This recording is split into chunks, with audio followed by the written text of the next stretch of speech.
রঙিন মাছ চাষে আমার কাছে সবচেয়ে যেটা ঝামেলার কাজ মনে হয় সেটা হচ্ছে মাছ বাছাই করা। এখানে আমি ৩ সাইজের মাছ আলাদা করছি, মানে বাছাই করছি। প্রথমগুলো হচ্ছে খুবই ছোট সাইজের, যেগুলা একেবারে ছোট সাইজ। এখন আপনারা যে গাপ্পিগুলো দেখতে পাচ্ছেন এগুলো হচ্ছে অ্যাডাল্ট সাইজের গাপ্পি, হ্যাঁ, এগুলো হচ্ছে বিক্রি উপযুক্ত। আর ২ নম্বর সাইজ আমি যেগুলো বাছাই করছি সেটা হচ্ছে কেবল যেগুলো সেমি অ্যাডাল্ট বা নিউ অ্যাডাল্ট, সবে লেজে কালার আসছে এরকম টাইপের। আর ৩ নম্বর ধাপ তো আপনারা দেখতেই পাচ্ছেন, এই যে এই গাপ্পিগুলো আলাদা করছি, এগুলো হচ্ছে ফুল অ্যাডাল্ট সাইজের বিক্রি উপযুক্ত মাছ। আসলে আমার ৫০০টা মিক্স গাপ্পির অর্ডার আছে, সেজন্য আমি বাছাইটা করছি। তারপরে অর্ডার না থাকলেও আমাদেরকে এভাবে গ্রেডিং করতে হয়।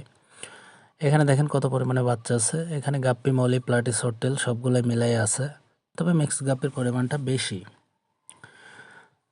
তো আপনাদেরকে একটা জিনিস বলে রাখি, একটা হাউজে যদি আপনি ২,০০০ পিস গাপ্পি বা মলি যে কোনো মাছের বাচ্চা ছেড়ে দিয়ে রাখেন, যত্ন করেন, সেখান থেকে সব মাছ কিন্তু একসাথে বড় হবে না। কারণ একসাথে একদিনে ২,০০০ বাচ্চা ছাড়াও যায় না, পর্যায়ক্রমে ধাপে ধাপে ছাড়া হয়।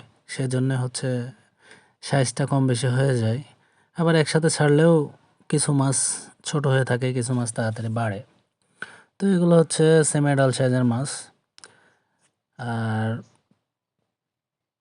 এইগুলা বিক্রি উপযুক্ত মাছ, যেগুলো একেবারে ফুল অ্যাডাল্ট। আবার আরেকটা জিনিস আপনাদেরকে বলি, সেটা হচ্ছে যে যেগুলো মাছ ফুল অ্যাডাল্ট হয়ে যায় সেই মাছগুলোও কিন্তু হাউজের মধ্যে বাচ্চা দিয়ে দেয়। সেই কারণে কিছু মাছ খুবই ছোট অবস্থায় থাকে, অ্যাডাল্ট মাছগুলো বাচ্চা দিতেই থাকে হাউজে। তো দেখেন এখানে কতটা কোয়ালিটিফুল মিক্স গাপ্পি, এগুলো কিন্তু পিওর ব্রিডের না, এগুলো হচ্ছে ফ্যান্সি মিক্স। দেখেন মিক্সেরও কান আছে, মানে মিক্স গাপ্পিগুলোরও কিন্তু কান আছে সুন্দর। এটা হচ্ছে ডাম্বো মোজাইক থেকে বের হওয়া মিক্স। তো আমি একটা জিনিস বলে রাখি, আপনাদের যাদের মিক্স গাপ্পি লাগবে আপনারা আমার সাথে যোগাযোগ করতে পারেন, এখন অ্যাভেলেবল আছে, দেওয়া যাবে। সবগুলোই কিন্তু খুবই সুন্দর ফ্যান্সি টাইপের মিক্স। অবশ্যই যাদের মিক্স গাপ্পি লাগবে তারা আমার সাথে যোগাযোগ করবেন, ভালো কোয়ালিটির গাপ্পি দেওয়া যাবে।